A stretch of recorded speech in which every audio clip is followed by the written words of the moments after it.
What's going on, guys? It's Matt, or Matty Gelato, as you probably know me.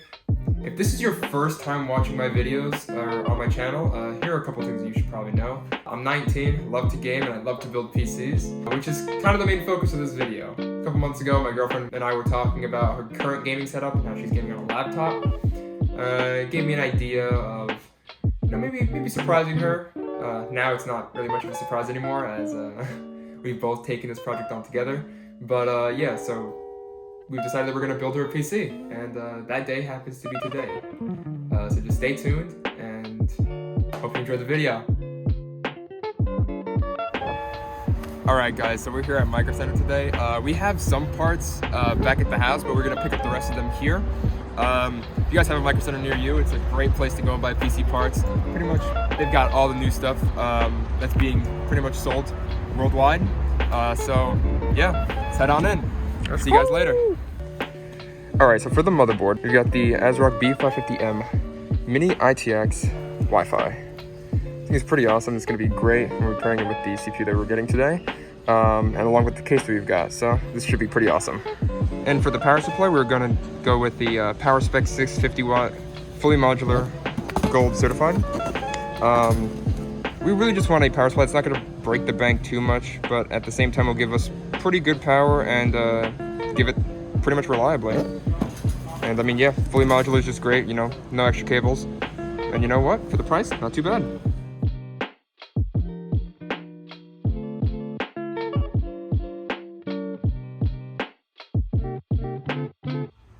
Alright, so along with the stuff that we showed in the store, since we weren't allowed to record much, we also got a Ryzen 5 3600 processor. This comes with the stock core. I believe it's the Wraith Spire, the Wraith Stealth.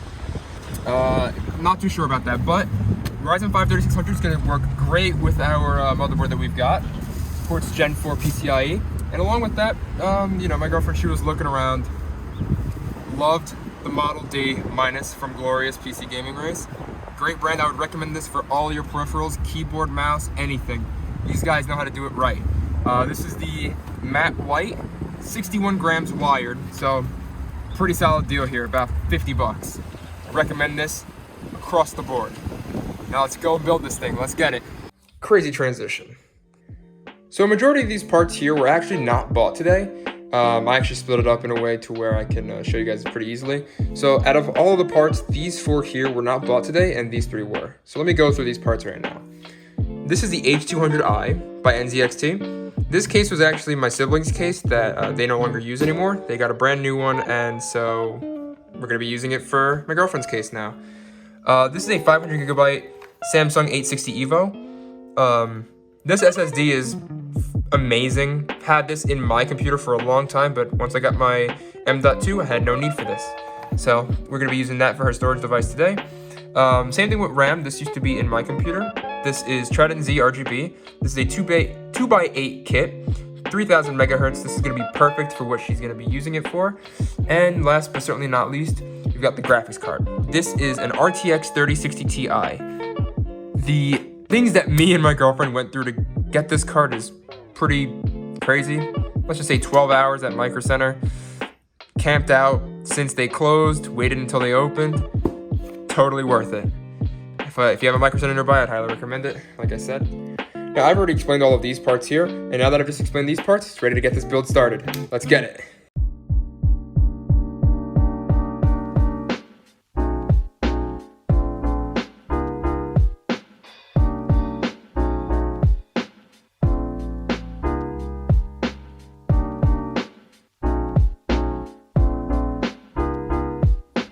Alright, so getting a closer look at the motherboard here, you can see we have 2 slots for RAM. We've got our PCIe 1x16 slot here. We've got a slot for Wi-Fi. You've got a USB Type-C there, Type-A there. You have our Ethernet ports, our PS2 mouse and keyboard, 2 more USBs, 2 more USB Type-A's. You have your 8-pin power, your 24-pin here, some SATAs, USB 3.0, and a bunch of other stuff that you guys probably don't need to know about. Oh, and also the AM4 socket. Let's get to building this thing. Alright, so now let's move this to the side. Let's bring in the big boy. Here it is, the Ryzen 5 3600 processor. This thing is amazing. Let's get it open.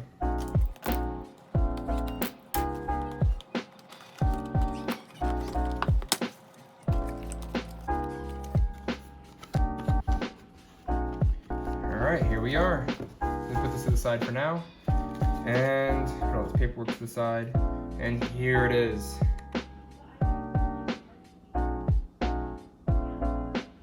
There it is. Got the sticker as well. I'm gonna save this, put this off to the side. And there it is.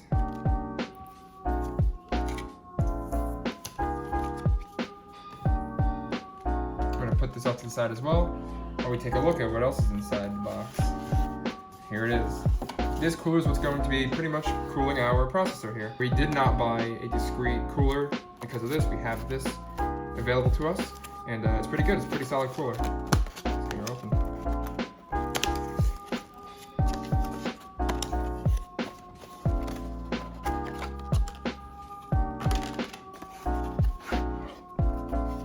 See, it comes with pre-applied thermal paste. No problems there.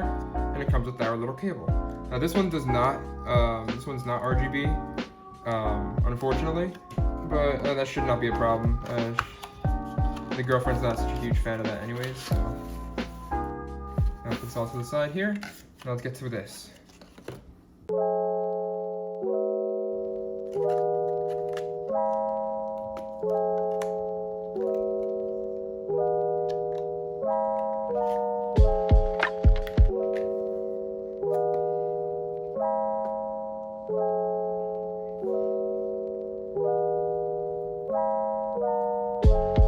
There you go, CPU is installed. Now let's get the cooler done. Alright, so according to this manual here, we are going to have to unscrew these 4 screws here, which should not be a problem.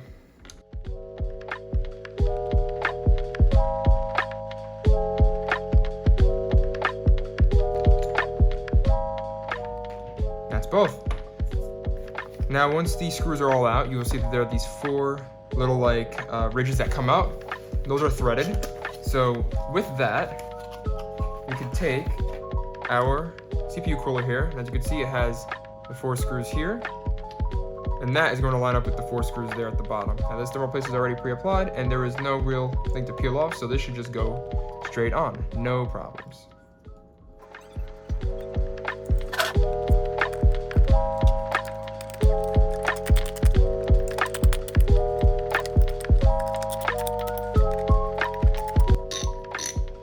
Alright, now once all 4 screws are pretty much on there, we're just going to tighten each of them.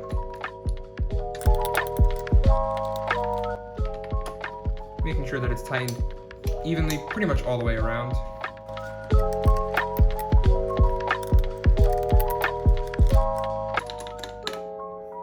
There we go. That's on there. Now as you can see, I can lift it up from the cooler, no problems, and it will not be sliding off. Now if you want to do this to get this out of the way early, I would highly recommend plugging this cable in here. This is a 4-pin here, so this is PWM. This will pretty much plug into any fan header that you have on your motherboard, but I would recommend plugging it into the one that is specifically designed for the CPU cooler, which most to all motherboards have. In our case, that happens to be that pin right there.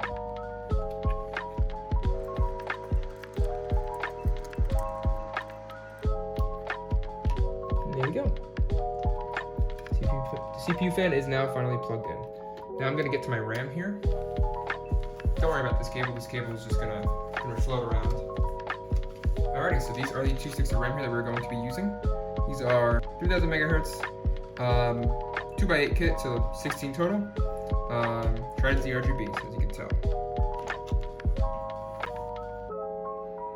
Alright, so the first thing I want to make sure that I'm doing here is I am clicking these 2 pins here up. Some motherboards have it where you have to click both pins, top and bottom. We're just going to click the top 2 because this motherboard is designed this way. There's a little notch. I'm just going to use this here to pinpoint it. A little notch right here and here. That's going to pretty much give you a guide as to where you're going to be slotting in your RAM, because there's a slot here and a slot there. And so you're going to line it up, making sure that that's the right way. In this case, I have it the wrong way. If I flip it over and try it again, actually no, I had it the right way. Okay. So yep, I have it the right way here. As you can see, they line up. And so I'm going to just put the stick into the slot here, like so. And you're gonna give it a solid push down. So you hear a click, and there you go. It's 1 stick of RAM in. And the other, and and there we go, we should be done. And I would just like to mention, that is a very, very close call here on the RAM. It just barely fits, which is awesome that it does. And there you go. Now both sticks of RAM are in, and now I'm going to just route this cable around the way that I had wanted to do it before. And now there we go. Now it's pretty much hidden, and this is the motherboard, all done.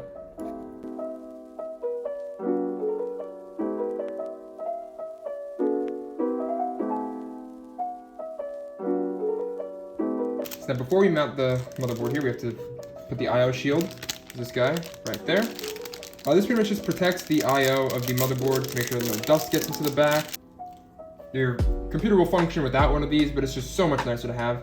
And before you mount this, make sure you're mounting it the right way. Make sure you have it oriented the right way so that when you put the motherboard in, it goes in nicely and does not have any problems. I'm just going to put it in with the soft side on the inside of the PC and the hard side with all the labels on the outside. You're going to install it from the inside here. We're going to get it into its slot, and then we're just going to push on each corner till we hear a little snap. And then we just make sure that we are pushing on every single edge, just making sure that it's really in there. You can also tell if there are like these little notches on the side. You just take a look on the outside, make sure that you can see everything. And when it looks pretty much flush, that's how you know you've installed it. Now it's time to get the motherboard in. Alright, so most of you guys are, if you're buying this case brand new, you will get some screws that come with it. These should be motherboard standoff screws, and you can just test them by putting them into the standoffs and screwing them right in. If they screw them with no problems, in and out, you know that these screws are the correct screws to hold your motherboard in place. Now, for a mini ITX build, you're going to need 4 screws only. Most other motherboards like M-ATX, ATX, or eATX will actually end up using more motherboard screws. So, since we're using mini ITX, you only need 4.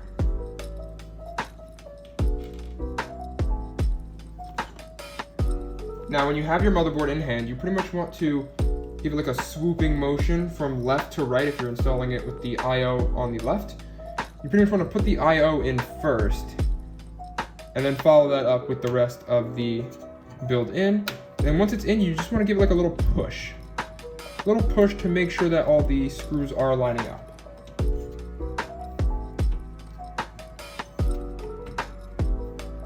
Alright, so now once all your screw holes line up like so, you can just get your screwdriver and start screwing them in.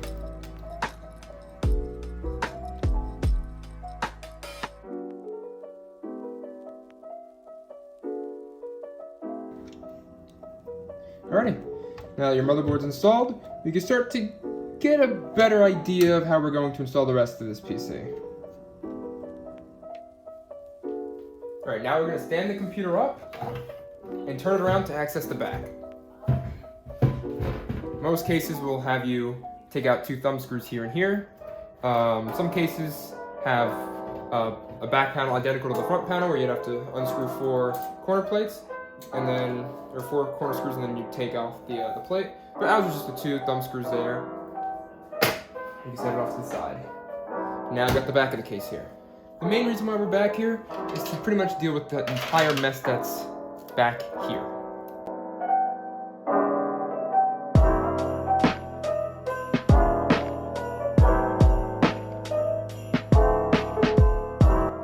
Alright, so now with everything pretty much sorted out, I'm going to just back this up a tiny bit here.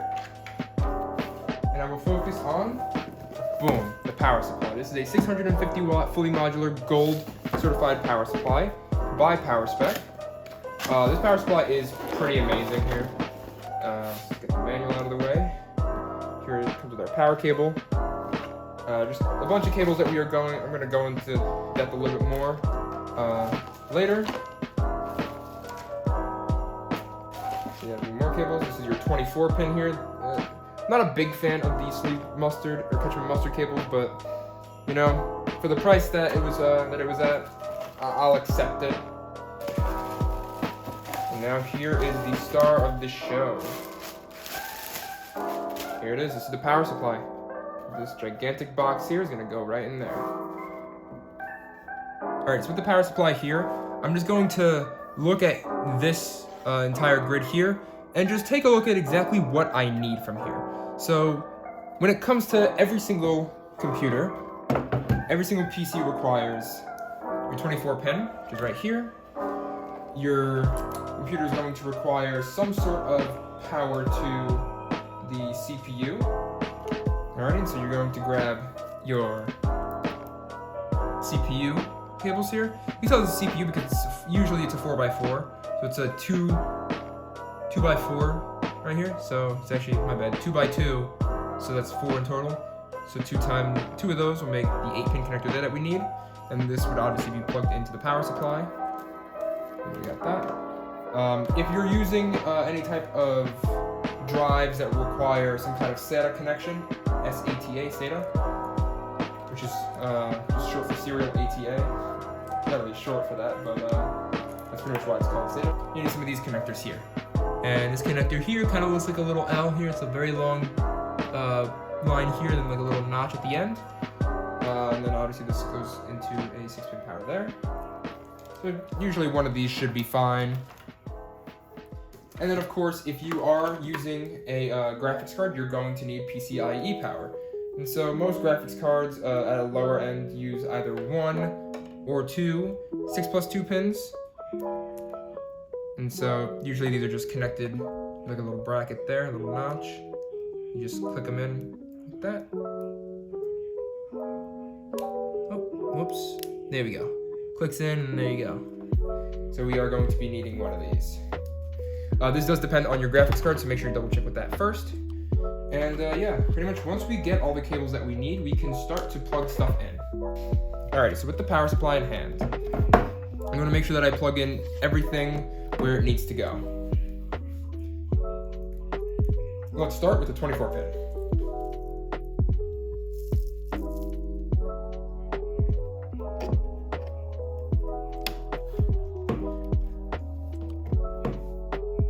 Alright, this 24 pin is plugged in. Next, I'm going to just do the CPU power. With these connectors, you want to make sure that you give them a nice firm press. Otherwise, what's going to happen is, they're not going to go in all the way. Maybe you might get some kind of shorter power, and then you will end up frying whatever components you've got connected to it. Definitely not something that you want to happen. So make sure that you plug these things in with confidence, to say the least.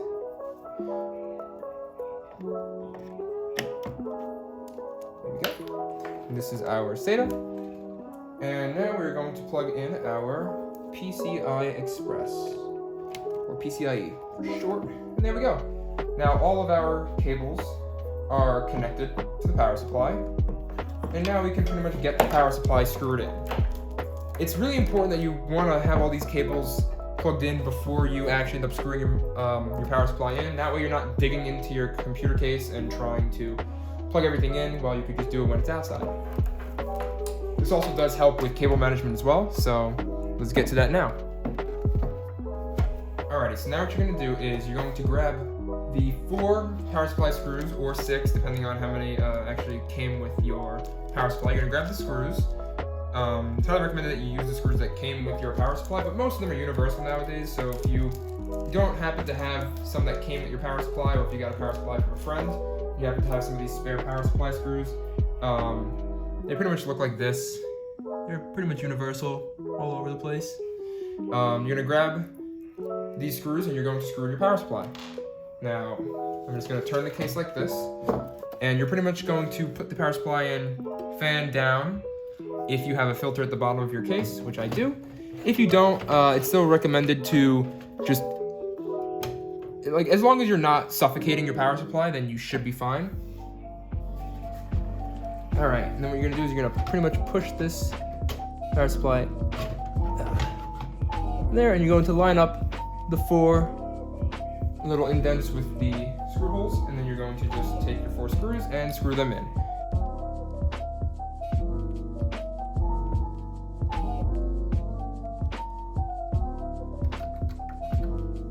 Here we go, our power supply is now completely installed. Now with the power supply in, I'm just going to pretty much manage this rat's nest I've got going on here, and I will be right back at you once we get a cleaner look. Alrighty, so now I'm going to show you guys how to pretty much plug in some stuff here. We're going to get to the 8-pin CPU power connector here. So if I take a look at where it is, it should be right in between these two slots right here. At least that's where mine is. So we're going to get it around by using the little top bit right here. And so, just grab the cable. And I pretty much have to grab it in a way where I'm going to orient it in the end. So I'm going to have the two clips on top. That way when I turn it around like so, if I can show you, turn it around like this, the clips will then be at the bottom, which you can't see it from here, but that's exactly what I need. So I'm going to get that done really quick by just making sure that it's untangled from the bottom and routing it through the top here. And then as you can see, it's right there on the other side. I'm going to grab it and just plug it in. Here, and I'm just going to click it in. There we go. So I'm going to stand it up and just try to do some cable management here. Now here we go. You just pull on this excess cable and bring it down here, right there.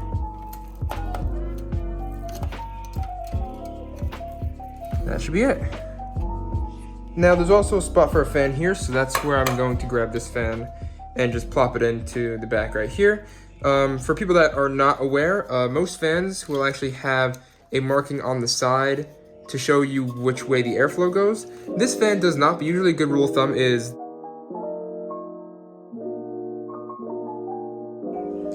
so once I get the cable through the back and I line up all the holes, I can just screw the fan in and then we should be all good to go.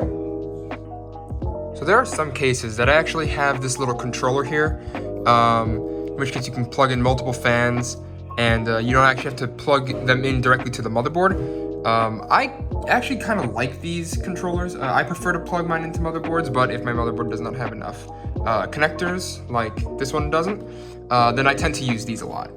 And usually they come with some kind of power connector. This one actually plugs into SATA, so I'm actually going to be plugging in another one of these cables here. I actually already did off camera.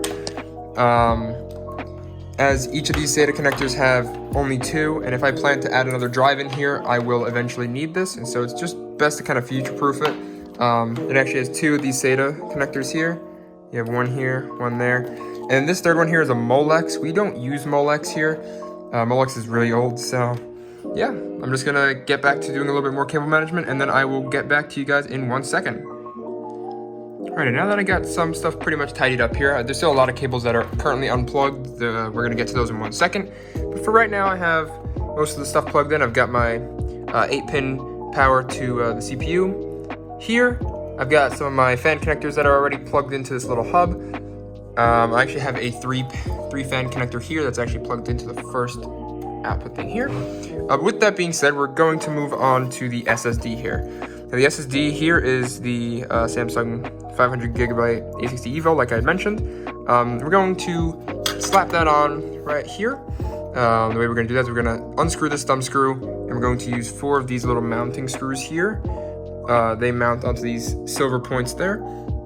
And then yeah, we're going to plug this guy in after the fact. So I will be right back after a little montage.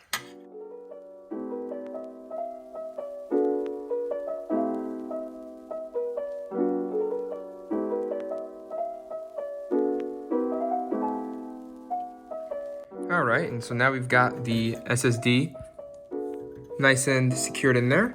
I'm just going to plug these connectors in 1 second. I just want to take a good look and plan out what my next steps are. Alrighty, so I just got this SATA connector plugged in as well. I'm just going to tuck that into the underside here. There's plenty of room.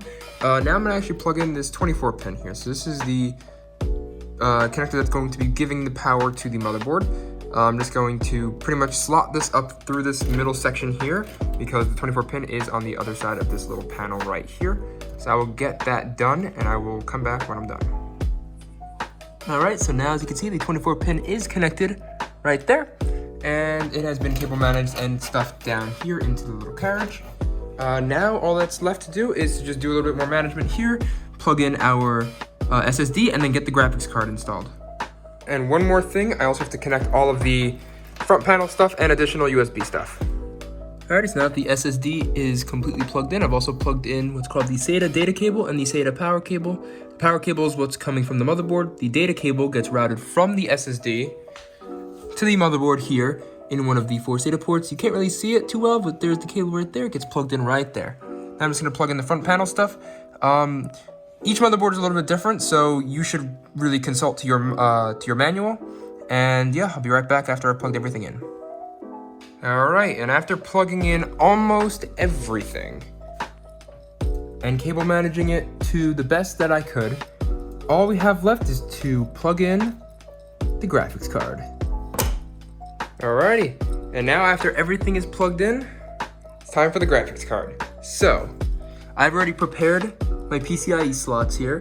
These 2 slots had something in it. They're usually like little thumb screws. They look like this. You do not want to throw these out. You definitely want to keep these because this is what's going to hold your graphics card in place. Now, I also have like a little panel here that's supposed to protect it.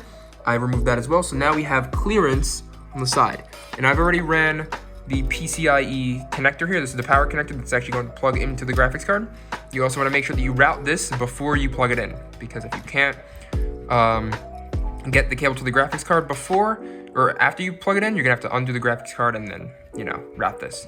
So I've already routed mine to the front here, and now we're gonna get started. I'm just going to get this PC on its back, and yeah, let's get it done. I just did a little rerouting, and now let's get it on its back. So you pretty much want it like this, and I'm just gonna put this cable off to the side really quick. All right. Here it is, GeForce RTX 3060 Ti. All right, let's just get the box open. There it is.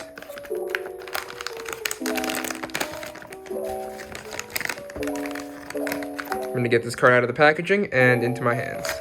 Oh, just look at this thing, it is incredible. 8-pin power there, dual fan. This is just hell of a card. Can't wait to use it. All right, so with this graphics card, with pretty much any graphics card, it's about as simple as prepping it and then putting it in the PC. So the way you gotta prep it is, well, you have this little piece of plastic here that's protecting the pins here, and then you have however many pieces of plastic on the side here, which is actually your ports, and that is pretty much where you're plugging in your monitor. So we start by unplugging these ports here, these pieces of plastic.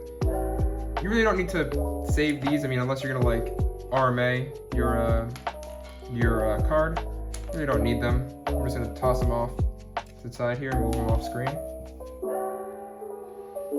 And then I'm going to unplug or remove this piece of plastic. All right, and now this is the graphics card, and we're going to get this in the computer right now. All right, now we're gonna grab your graphics card, and you're pretty much going to line up these pins here with this little slot right down here. It's a little PCIe slot. I'm actually gonna show you with this hand, right here. And in most motherboards cases, you would have to, or pretty much in all motherboards that I've seen nowadays in the 21st century, you'd have to click down this little piece here. It can be a little tough to get, but once you click it down, you know it's ready to go. Also, you want to make sure that you're going to clear this area of all the cables, because your graphics card is going to be going down right on top. So that's exactly what we're going to do. We're going to slide it in where these PCI slots here are going to line up with your ports. You also want to make sure that these guys get lined up as well. And you're going to just kind of slide it in like that. And then you want to look from above, making sure that your gold connections are lining up with the slot. Once they're lined up and you're able to rest it down, pretty much you want to just get it in place there, and then give it a solid, firm push from the top here, which is the PCB. And you should hear a little click, like so, and that's how you know that's in. Now I am going to be grabbing my cable here from before, and it looks like I did not route enough, which is fine. I'm just gonna have to do some rerouting, and I'll be right back. All right, so now that I've got more cable here, what we're going to do is we're just going to connect these two parts here. So this is the 6 and this is the 2. You're pretty much going to combine these to make an 8-pin, commonly known as the 6+2. All right, so it's a little like a little latch there. You click it together. And now, what you're going to do is you're going to bend it up. Oh, well, hopefully it does not come apart on you. You're going to bend it and then you're going to insert it into the slot there. And be very confident when you're pushing this in. There you go, like so. And now, while your graphics card is in, you can actually screw the connectors there.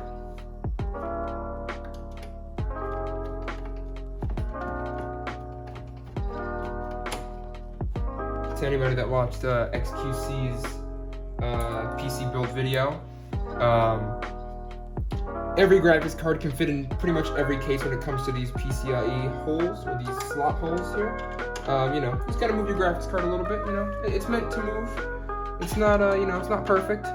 None of these parts are, but yeah, right there, you just plug into these two. And then you're all good with that. Now your graphics card is successfully installed, and that is the last part of the PC build. Now I'm just going to stand this up, do a little bit more management in the back, and then close it up and get started to see how it runs. See you guys there. All right, now to turn it on. And there it is. It's on.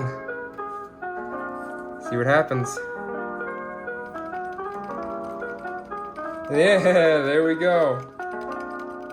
Oh, awesome. So we've booted. There we go. All right, so now that we know that we have a boot, I'm just going to go back into the BIOS. You can press either F2 or delete, depending on what your motherboard calls for. But here we go. As you can tell, we are getting our processor there. As you can tell, here we've got the Ryzen 5 3600 6-core processor running at 3600 megahertz. That's 3.6 gigahertz for people that don't know. Total memory, you gotta make sure that all your memory is there. In this case, it is, and it's running at 3000 megahertz. Now, out of the box, it was not running at that. What I actually had to do was go to my advanced tab for the people that are in the UEFI BIOS, actually no, I went to the OC tweaker, sorry. And I went down to the DRAM information. Most BIOSes is going to be XMP. Sometimes you're going to see DOCP, but XMP or DLCP is usually what you want to use. XMP 2.0 profile 1. This should tell you what speed your RAM should be running at. So usually it loads it in at a speed, like, you know, locked by the BIOS, locked by the motherboard, which is usually around 2133 to 2400 megahertz. Some even 2666.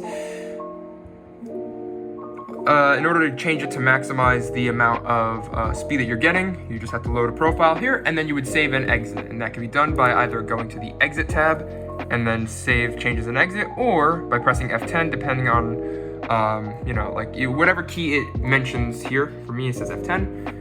But yeah, then you could just save changes and exit, and then you'd be done. Now, I already did all of that. Now, there's one last thing that we have to do, and that is to put your operating system. Now, I'm using Windows, and so I actually am loading from a USB stick right here, and we are just going to do a boot override here. So, I'm going to just go to the boot override and press this, and it should load it up. So I'll be right back once it loads in. And here we go.